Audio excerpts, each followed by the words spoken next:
Hello and welcome students, Gyanjyoti coaching সেন্টারের পক্ষ থেকে তোমাদের সকলকে আরও একবার স্বাগত। আলোচনা করবো আজকে যে বিষয়টা নিয়ে, understanding the role of audio tools in education. এটা নিয়ে আজকে আমরা আলোচনা করব যে অডিও বিভিন্ন ধরনের টুলসগুলো রয়েছে, তো সেই যে বিষয়টা রয়েছে তার হচ্ছে মানে রোল অফ অডিও টুলস, শিক্ষায় অডিও টুলসের ভূমিকাটা কী সেটা নিয়ে আমরা আলোচনা করব। চলো, সমস্ত ইনফরমেশন পরে হবে, আগে পড়াশোনা শুরু করি। দেখো কী আছে, শিক্ষাক্ষেত্রে প্রযুক্তির উন্নতি, সেটা তো আমরা সকলেই জানি যে প্রযুক্তি টেকনোলজি কী করে শিক্ষাক্ষেত্রকে আরও ইন্টারেস্টিং করছে, আরও মজাদার করে তুলছে, আরও পড়তে ভালো লাগাচ্ছে বাচ্চাদেরকে। তো এই যে উন্নতির সাথে সাথে অডিও টুলগুলির ব্যবহার কিন্তু ব্যাপকভাবে বৃদ্ধি পেয়েছে। শব্দ শ্রবণভিত্তিক শিক্ষার মাধ্যমে শিক্ষার্থীরা দ্রুত ও কার্যকরভাবে কিন্তু নতুন ধারণা অর্জন করতে পারে। অডিও টুল বলতে কি বোঝানো হচ্ছে, যে যেসব সরঞ্জাম বা প্রযুক্তি শ্রবণযোগ্য উপায়ে শিক্ষাদান ও শিক্ষা গ্রহণের প্রক্রিয়াকে আরও সহজ করে তোলে। যেমন দেখা যায় যে পডকাস্ট, এই শব্দটার সাথে আমরা খুব পরিচিত আজকাল। তারপরে অডিও বুক, তারপরে ভাষা, বিভিন্ন ধরনের ভাষা শেখার অ্যাপ, ঠিক আছে, আর টেক্সট টু স্পিচ সফটওয়্যারগুলো রয়েছে, শ্রবণ সহায়তা ডিভাইস, এই যে শুনে শুনে আমরা জিনিসগুলোকে আরও কত ভালো করে আয়ত্ত করতে পারি। কোনো জিনিস মনে করো তুমি বইতে একঘেয়ে পড়ছো, কিন্তু সেটাকে যদি তুমি কোনো বিভিন্ন টুলসের মাধ্যমে সেই বিষয়টাকেই যদি মনে করো রেকর্ড করা থাকে, তুমি সেটাকে বারবার শুনছো, তখন কিন্তু দেখবে তোমার না সেই একঘেয়েমিটা আসছে না, তোমার ভালো লাগছে, বা শুনতে শুনতে না সেটা তোমার অভ্যস্ত হয়ে যাচ্ছে। যতটা তুমি দেখবে যে মুখস্থ করার থেকে তখন সেটা আরও বেটার হচ্ছে, ঠিক আছে। আচ্ছা, এবারে দেখো অডিও টুলের ধরন ও বৈশিষ্ট্য কী আছে। পডকাস্ট ও অডিও লেকচার, এখানে কি হচ্ছে, শিক্ষার্থীরা অনলাইন বা অফলাইন যে কোনো সময় কিন্তু এই পডকাস্টগুলো চালাতে পারছে এবং শুনে কিন্তু নতুন নতুন তথ্য জানতে পারছে। এটা দেখো স্বশিক্ষার জন্য কিন্তু ভীষণ কার্যকর, বিশেষ করে যেই সমস্ত শিক্ষার্থীরা কাজ করছে বা কাজের সাথে সাথে পড়াশুনো করছে, এরকম কর্মজীবী শিক্ষার্থীদের জন্য এটা কিন্তু খুব হেল্পফুল। আচ্ছা, এরপরে কি আছে, অডিও বুক ও গল্প পাঠ। এখানে কি বলা হচ্ছে, ভাষা শেখার ক্ষেত্রে অডিও বুক যেটা রয়েছে সেটা কিন্তু ভীষণভাবে কার্যকর।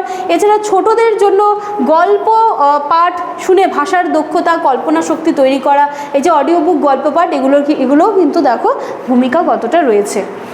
আচ্ছা, এবার দেখো টেক্সট টু স্পিচ, TTS, এটা কি করছে, দৃষ্টিহীন শিক্ষার্থীদের জন্য কিন্তু এটা দেখো দৃষ্টিহীন শিক্ষার্থীদের জন্য এটা গুরুত্বপূর্ণ একটা প্রযুক্তি। কি, টেক্সট টু স্পিচ, এটা দীর্ঘ লেখাকে দ্রুত শ্রবণযোগ্য রূপে রূপান্তর করতে পারে। বড় একটা কোনো বড় প্যারাগ্রাফ রয়েছে, এটাকে মানে কনভার্ট করে নিতে পারে, লেখাকে কিন্তু শ্রবণযোগ্য রূপে রূপান্তর করে নিতে পারে। তাই দেখো কতটা হেল্পফুল না এই জিনিসগুলো। এবার দেখো শ্রবণ সহায়ক ডিভাইস, এটা কি, শ্রবণ প্রতিবন্ধী শিক্ষার্থীদের জন্য শ্রবণ সহায়ক যে প্রযুক্তি রয়েছে সেটা শিক্ষার ক্ষেত্রে অবশ্যই খুবই গুরুত্বপূর্ণ, বা ওদের খুব ভালো একটা সুযোগ তৈরি করে দিচ্ছে। শ্রেণীকক্ষের লেকচার আরও স্পষ্টভাবে কিন্তু শোনা সম্ভব হচ্ছে, কিসের মাধ্যমে, শ্রবণ সহায়ক ডিভাইসগুলোর মাধ্যমে। ভাষা শেখার অডিও টুল, এটা কি, এই যে দেখো ডুওলিঙ্গো, এটার সাথে তো আমরা কিন্তু কম বেশি সকলেই পরিচিত, তাই না। ডুওলিঙ্গো, তারপর হচ্ছে রোজেটা স্টোনের মতো অ্যাপগুলো, এগুলো ভাষা শেখার জন্য অডিও সহায়তা প্রদান করে এবং এটা উচ্চারণ শুদ্ধ করতে এবং যোগাযোগ দক্ষতা বাড়াতেও কিন্তু সাহায্য করে, ঠিক আছে, যে বিভিন্ন ধরনের ভাষা শেখার যে অডিও টুলসগুলো রয়েছে সেইগুলো।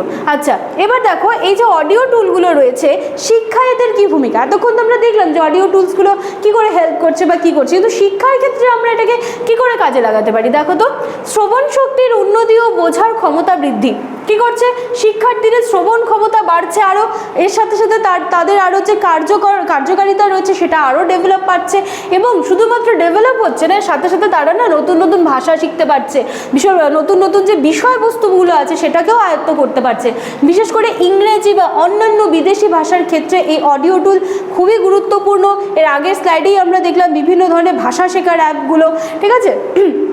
এবার দেখো বিশেষ চাহিদা সম্পন্ন শিক্ষার্থীদের জন্য সহায়ক, যেসব শিক্ষার্থী দৃষ্টিহীন বা যাদের হচ্ছে দেখো পড়তে অসুবিধা হয়, তাদের জন্য কিন্তু এই যে অডিও টুল শুনে শুনে তারা মনে রাখবে। তো এটা কিন্তু শিক্ষার খুব খুব ইম্পর্ট্যান্ট একটা দিক, এবং শিক্ষা পদ্ধতি যেটা রয়েছে সেটাকে কিন্তু অনেকটা আরও অ্যাক্টিভ করে দিচ্ছে। এবার দেখো স্বশিক্ষা এবং দূরশিক্ষা সহায়ক, এটা কি বলছে, অনেক শিক্ষার্থী নিজেদের সুবিধা মতো সময়ে অডিও লেকচার বা পডকাস্ট শুনে নতুন কিছু শিখতে পারছে, তাদের যখন সুবিধা হচ্ছে। সেটা তারা চালিয়ে শুনতে পারছে তাদের সুবিধা মতো। তো এটা বিশেষভাবে কিন্তু অনলাইন শিক্ষার জন্য অত্যন্ত গুরুত্বপূর্ণ। তাহলে এই স্লাইডে আমরা কি দেখছি যে এই যে অডিও টুলসগুলো রয়েছে সেগুলো শিক্ষার ক্ষেত্রে কিভাবে গুরুত্বপূর্ণ ভূমিকা পালন করছে। আরও আছে, দেখো দুটো পয়েন্ট আছে। শিক্ষকদের সহায়তা প্রদান করছে, শিক্ষকরা তাদের যে লেকচারগুলো হয় সেটা একবারই সুন্দর করে করে রেকর্ড করে রাখছে, যাতে শিক্ষার্থীদের জন্য এটা ইজি হচ্ছে আরও। ফলে শিক্ষার্থীরা কী হচ্ছে, বারবার সেটাকে প্লে করে করে শুনতে পাচ্ছে। মনে করে একটা ক্লাস যদি একবারই করানো হয় এবং পরবর্তীতে আবার যদি সেম টপিকের উপরে পড়াতে হয় তখন টিচারদেরকে আবার সেম জিনিসটা পড়াতে হচ্ছে। কিন্তু এক্ষেত্রে কী হচ্ছে, একবার করে রেকর্ড করে রাখা হলো, এবার এক্ষেত্রে স্টুডেন্টদেরও সুবিধা হচ্ছে, তারা বারংবার সেটাকে চালিয়ে চালিয়ে শুনতে পারছে, কোথায় ডাউটস হচ্ছে সেই জায়গাটা আবার দুবার তিনবার করে শুনতে পারছে। তাহলে এটা একটা কিন্তু ভীষণ হেল্পফুল।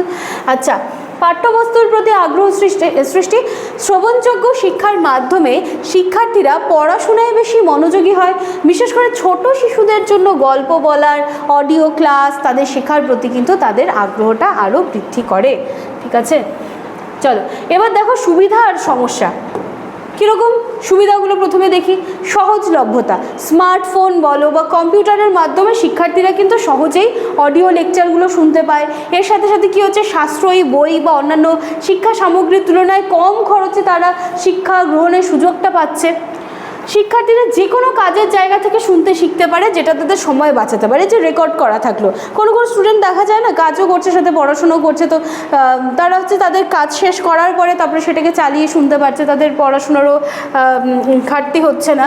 মনোযোগ উন্নত করা, বিশেষ করে যেসব শিক্ষার্থী দীর্ঘক্ষণ পড়তে চায় না তারা দেখা যাচ্ছে যে শুনছে যখন জিনিসটাকে, শুধু পড়ছে না, একঘেয়ে আর পড়তে ভালো লাগছে না, এবার আমি শুনে শুনে শিখবো, তারা এই শুনে শুনে কিন্তু দেখা যাচ্ছে তাদের যে পড়াশোনার সেটা কিন্তু আরও ভালো করতে পারছে। আচ্ছা চলো, সুবিধা থাকলে নিশ্চয়ই সমস্যাও থাকবে। সমস্যাগুলো দেখি। ইন্টারনেট নির্ভরতা, অনলাইন ভিত্তিক অডিও টুল ব্যবহারের জন্য ভালো ইন্টারনেট সংযোগের প্রয়োজন। কিছু কিছু গ্রামাঞ্চলে যেখানে দেখবো যে ইন্টারনেট সুযোগ সুবিধা ঠিকভাবে নেই, সেখানে কিন্তু আবার বাচ্চারা প্রবলেম ফেস করবে। মনোযোগের সমস্যা, কিছু শিক্ষার্থী শুধুমাত্র অডিওর মাধ্যমে শেখার ক্ষেত্রে মনোযোগ ধরে রাখতে শেখে এবং এই ক্ষেত্রে দেখা যাচ্ছে তারা পড়তে গেলে যে আলাদা একটা কনসেন্ট্রেশনের দরকার হয়, একটা ধৈর্যের প্রয়োজন হয়, সেইটা কিন্তু এই সময় তারা দেখছে যে হারিয়ে যাচ্ছে। আচ্ছা, পর্যাপ্ত রিসোর্সের অভাব, বাংলা ভাষায় উচ্চমানের শিক্ষামূলক অডিও কন্টেন্টের কিন্তু অভাব রয়েছে। আমরা বেশিরভাগ কি দেখি যে ইংরেজিতে রয়েছে বা হিন্দিতে রয়েছে বেশিরভাগ মানে কন্টেন্টগুলো, তো সেখানে হচ্ছে যারা বাংলা ভাষাভাষী বা যাদের মনে করো যে একটু অন্য ভাষাগুলো বুঝতে অসুবিধা হচ্ছে, তো সেখানে তাদের প্রবলেম দেখা যাচ্ছে। ঠিক আছে, তো চলো এই ছিল আজকে আমাদের আলোচনার বিষয়। আমরা চলে এসেছি একদম লাস্ট স্লাইডে, যেখানে কি বলা হচ্ছে, শিক্ষায় অডিও টুলের গুরুত্ব কিন্তু দিন দিন বৃদ্ধি পাচ্ছে। এটা শুধু সাধারণ শিক্ষার্থীদের জন্য নয়, বিশেষ চাহিদা সম্পন্ন, ঠিক আছে, যেটা আমরা কিছুক্ষণ আগে স্লাইডে দেখলাম, তাদের জন্যও কিন্তু একটা কার্যকরী ভূমিকা পালন করছে। ঠিক আছে, তো চলো এই ছিল আজকে আমাদের ক্লাস বা আলোচনার বিষয়। একদম লাস্ট স্লাইডে এইবার আমরা ইনফরমেশনগুলো নিয়ে একটু আলোচনা করছি। দেখো এখানে তোমরা দুটো নাম্বার দেখতে পাচ্ছ। নাম্বার দুটি হলো জ্ঞানজ্যোতি কোচিং সেন্টারের অফিসিয়াল হেল্পলাইন নাম্বার। যে কোনো একটি নাম্বারে কল করবে, কল করে কিন্তু সরাসরি তোমরা আমাদের সাথে যোগাযোগ করে নিতে পারছো। অবশ্যই অফিস আওয়ারে কল করতে হবে। এছাড়া কোর্স ফির যে বিষয়টা রয়েছে সেটা নিয়ে তো তোমাদের মাথা ব্যথার কোনো জায়গাই আমরা রাখিনি, তোমাদের কথা মাথায় রেখে কিন্তু ভীষণ ভীষণ সামান্য রাখা হয়েছে। পুরো বিষয়টা তোমরা একবার কল করে নিলেই সমস্ত রকম ইনফরমেশন পেয়ে যাবে। তো চলো আজকের ক্লাস বা আলোচনার বিষয়ে এতটুকুই ছিল। দেখা হচ্ছে নেক্সট দিনের ক্লাসে। Thank you.